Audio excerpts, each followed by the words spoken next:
this personal development journey that we're on, it's just a practice. I hope you heard that in there.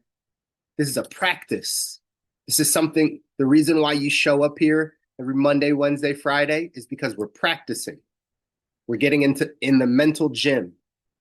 We're getting more emotionally and mentally stronger. How do we do that? By practicing these things. This stuff does not come naturally. It does not. You just heard Tony Robbins say it a bunch of times. An untrained brain, right, is just going to lead to whatever the external sources are, all of those things. You have to literally retrain your brain. You have to unlearn and relearn the things, the ways of being, the mindsets, the emotion that you have to relearn the things you need in order to get to the life that you want. That's the practice, y'all. As we're wrapping up 2025, I just want you to understand that you have to be practicing these things. You have to be intentional about practicing this stuff. There's a lot of things in there that he talked about. I'm going to highlight a couple things for you. You have to start with your energy. How's your energy? If I asked each and every one of you individually, like, how's your energy level on a day-to-day basis? Your energy, your energy to get up and make things happen, your spiritual energy, your emotional energy. Are you always fatigued? Are you fatigued? Are you tired a lot? Are you mentally tired a lot? Well, no wonder we can't get to the life we don't want to, we don't need a break from. We can't get to that life because we don't even have the energy to get ourselves rolling. We don't even have the energy to go after our dreams. We don't even have the energy to do the things required to handle the life that we're asking for. So what are you doing to give yourself energy? Are you doing things that are taking your energy away, or are you doing things that are giving you energy? Are you putting yourself in a position where you have rejuvenating forces, life-giving forces? Those of you that are in sunny places, do you get into the sun? Do you read good things? Do you consume good things? Or do we do things that are escapism, that take our energy away? I don't know what it is for you, but these are things to pay attention to if you want to go off and design your ideal life. Remember, that's the context of these conversations, y'all. This is for people like us that want to go off and design their ideal life. There are places in your life currently that you know you want to improve, whether that's in your health, in your finances, in your relationships, in your business life, in your spiritual life, in whatever, right? You want to see improvement. If that's the case, then we got to start taking heed to some of these things. Number one, where's your energy? And what are you doing to get energy?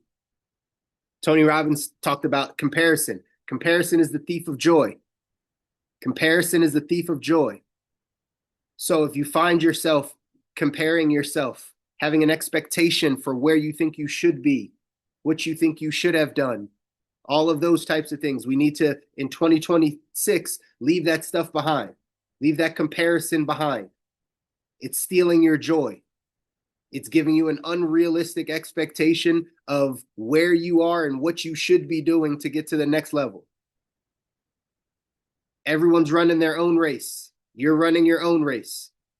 I tell you guys this, the only thing that makes me a little bit qualified to do this is because I've been running this personal development race for a long time, 10, 11, 12 years, just constantly feeding myself good stuff, getting into the right mindsets, getting into the right habits. But we're all on a journey. Don't compare yourself to the next person. Run your race. Comparison is the thief of joy. He started talking about what you're focused on. What are you focused on? Again, ask yourself these questions. What are you focused on? Where your focus goes, your energy flows. What are you focused on? Day to day, hour by hour, minute by minute. Like, are you paying attention to what you are focused on? In our text, in 177 Mental Toughness Secrets, we talk about metacognition. Are you thinking about what you're thinking about? Are you thinking about what you're thinking about? Or do you just allow any thought to come in? Because when you allow any thought to come in, you allow any feeling to come in. That's how it works. If you are not careful enough to guard your brain, guard your mind Understand what thoughts are coming in. By the way, where do our thoughts come from? They come from what we consume. What goes in your eye gates and your ear gates eventually becomes your thinking. If you're thinking about changing how you think, you should start by changing what you're consuming. What are you watching and listening to? If you change what you're watching, listening to, it'll change your thoughts. When you change your thoughts, it'll change your actions, it'll change your habits, it'll change your emotions, it'll change the outcome of whatever it is you're trying to do. If you think about money a certain way, if you change what you consume around money, around finances, it'll change how you think, it'll change how you operate, and then you'll do something different with it. That's the way it goes in all the areas of your life. So what are you focused on? Your focus equals your reality. That's why we can all go through similar things, right? You've heard me say this before. A lot of this stuff is reminders. We just got to start doing what we know. But a lot of the stuff is just reminders that, again, whatever you're choosing to focus on, we can all have different experiences, but the meaning that we give it, what we focus on, and then the meaning that we give it is what changes how we handle it. Life is 10% what happens to you, 90% how you react to it. Life is only 10% what happens to you. So many people I talk to give me the things that are happening to them or happening around them. Everyone goes through the same things in this human experience. Everyone. Relationship trouble, financial trouble, health trouble, all the same stuff. Career, right? Like there's only a certain amount of things that we all go through to varying degrees, but that's what people are focused on. Life is only 10% about that. It's 90% how you react to it. Or as Tony Robbins says, the meaning that you give to it. What's the meaning that you give to it? Is it that you are forever doomed because this happens to you? Is it bad things always happen to you? Is it you can't catch a break? Is it this is just my luck, right? These types of sayings, is that the meaning that we ascribe to this? Or is, oh man, this is making me better. Oh, this came to teach me something.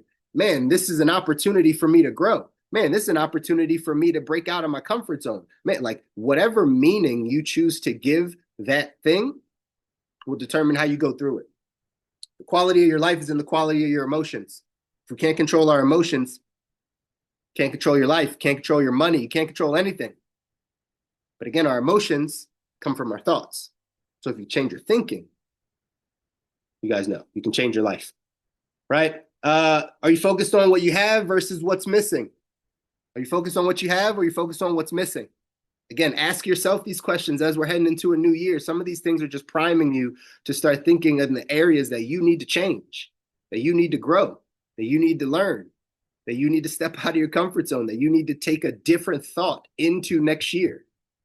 Are you focused on what's missing a lot? Are you focused on what you don't have? Are you focused on all the things that are going wrong that you don't, right? That aren't the resources that you need or whatever the case is? Or are you focused on the things you do have?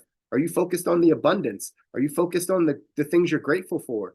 Because that will bring you more of that in your life.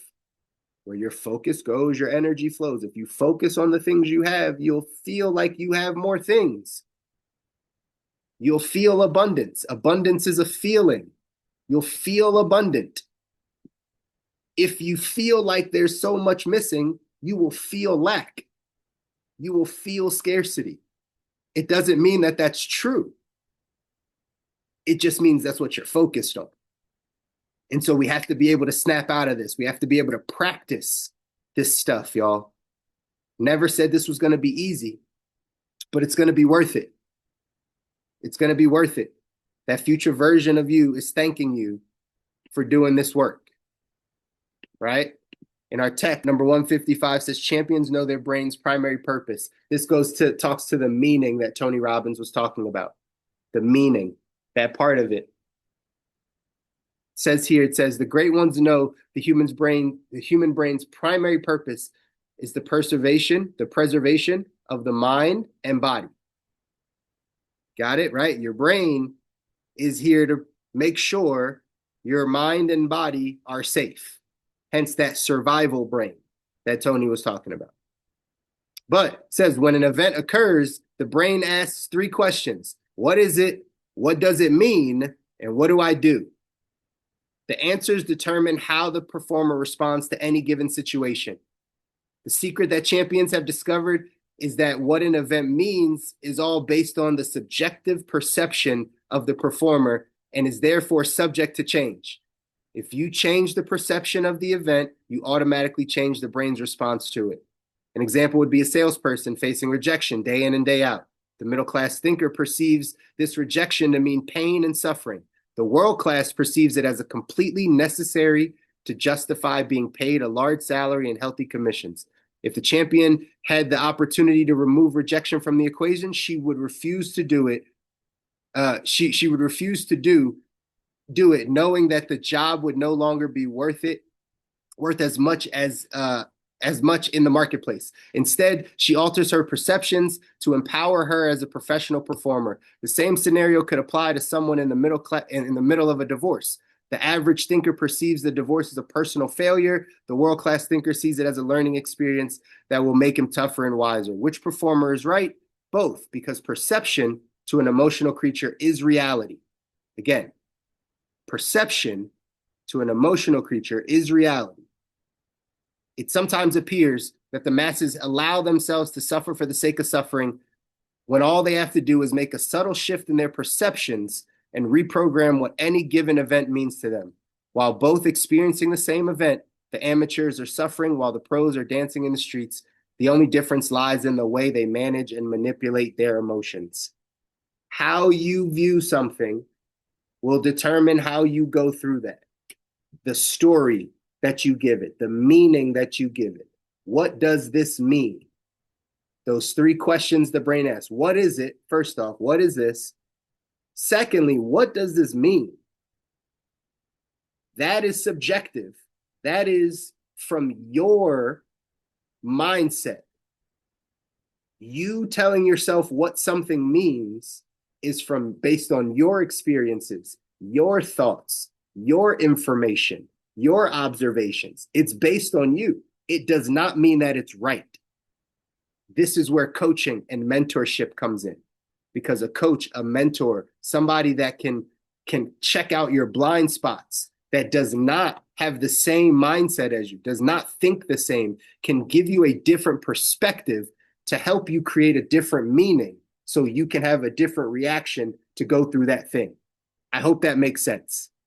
Because that's what coaching and mentorship does. That's why you need people in your life that are further beyond where you are, that see things differently than you, so they can give you a shift in your perspective. So that story you attach to that thing, you start to realize, oh, well, that's not really true. Oh, well, that's not true. Well, I guess I could see it a different way. Well, I guess it could mean this. Oh, yeah, I could look at it like this. You need that. You need that. Otherwise, we stay in our own thoughts. We stay in our own habits. We stay in our own thinking. That's what happens. You need people to come alongside you to help challenge your thinking. If nobody does this in your life, again, that's why we're here on these Monday, Wednesday, Fridays, right? And so I can challenge your thinking a little bit. So I can push you out of your comfort zone a little bit. So I can shake up and rattle kind of your innate mindset, like however you've been programmed, and say, hey, maybe we should start unlearning some of this stuff and relearning something that is going to help us get to the life we don't need a break from. It is going to help us get to design our ideal life. It's going to get us to having life exactly where we want it, in our health, in our wealth, in our relationships, in our happiness, in our fulfillment, in all the things we can get to that life. But it's going to cause you to be a different you. It's going to force you to become different. It's going to force you to think different. It's going to force you to create new habits, new mindsets. It's going to require you to do that. The life that you're asking for that's up ahead, the person you are today doesn't have the capacity to handle that. I know you think you want it, but you actually don't have the capacity yet. But that's what God is building in you. He's building in you the capacity to handle the life that you're asking for. He's giving you the capability to go out and actually change certain parts of you so you can grow and build the capacity to now steward the thing that you say you want. That's the key. And that's the work, ladies and gentlemen, as we're heading into this year, as we're heading into a brand new year. We got to make sure that we are being intentional about going after the life we want and doing the work that's required. That's the key. As you finish out this Monday, and as we head into another, rest of this week, we got the New Year's coming up. Again, I want y'all to take some time, sit with yourself, write some stuff down, get your vision clear, get some clarity around your life and what you want to make happen in 2026. Take an inventory of 2025 and what it looked like for you, and then start to plan what you want 2026 to look like. And just know it's going to require you to do some work. It's going to require you to change. It's going to require you to think about some things differently, sacrifice some things, change some things. So that's that. Mina, thank you for that comment. That's right. Even the coach needs to self-adjust. It's so true. It's so true. The teacher learns twice. So we're constantly changing and growing and evolving, because that's the journey that we're on, guys. I love you guys. I want you to win. You deserve to win. Your families deserve to win. If no one tells you that, I'll constantly tell you. You got to go out and make this thing happen. Continue to push yourself. Continue to push yourself out of your comfort zone. Do things that your future self is going to thank you for. And let's go out there and make it happen. I'll see you guys back here on Wednesday. Take care. Love you guys.